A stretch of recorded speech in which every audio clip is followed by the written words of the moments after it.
getting back to the African American studies, the study of Black people. I said I think it should inform everything that we do in business. How does it show up for you? Yeah, every day. I am very lucky to have an academic background, being in the technology industry. I have a very critical way of thinking differently in business. That's such a gift. I understand, but also I'm able to, again, with an app like Appalachian, for example, able to be very, I think, smart about trends that are happening and apply them to kind of solutions for Black folks because I have this kind of knowledge base, not only lived experience, but like this knowledge base of kind of what's happening in the field of what folks are studying, and so that has helped me. Even just like another example academically, the folks who study like mass incarceration and things that are happening and data from that has really helped guided how I've led Appalachian into where it is now. So I This get is to kind an of, amazing app. I'm on the site now. It's dope. yes, we Um, have thousands of users, giving money every day, and it's really, oh, sorry, we have thousands of users giving money every day, and it's really really exciting to see because we are user driven. It's exciting to see folks be educated about what bail is. A lot of people had no idea. They're just like, why are you just getting criminals out of jail? And it's like, whoa, whoa. Let's actually talk about what bail is.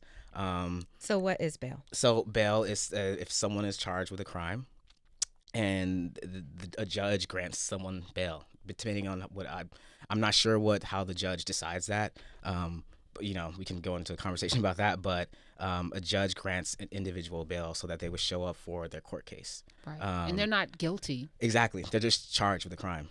Exactly. And the data that I've learned from doing this in the space now is that like overwhelmingly like 98% of people who are charged with a crime and who are able to pay their bail show up to court, and usually the charges are dropped.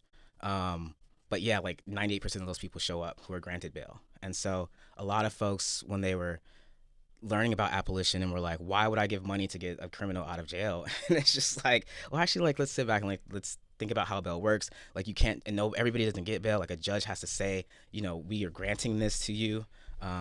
So If Sandra Bland had made bail, she would probably be She'd here probably today. be allowed. Khalif Browder, had he gotten bail, and they Exactly. found him, didn't even charge him with anything. Exactly. 3 years in jail for not even being charged because he Exactly. couldn't make bail. So that's how significant this is. This is important. Mm-hmm. And bail in a lot of communities, it just eventually becomes a poverty tax Mm-hmm. for most people in urban areas and people of color, particularly African Americans. The bail process is a poverty tax. Exactly. Because you may have someone sit in jail for who should probably only be in jail for 48 hours maybe, while they make bail, but because bail is something like $2,000, $3,000, they may sit in a jail cell for months, lose jobs, lose benefits, lose their residence, become homeless because they could not make bail.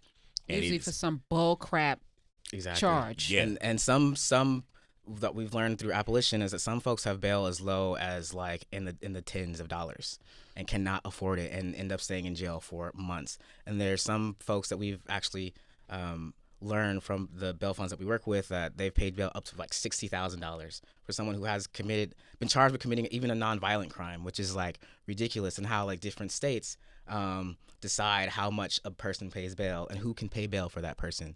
It's super fascinating, everything we learn, and it's really awesome that abolition provides this education to folks.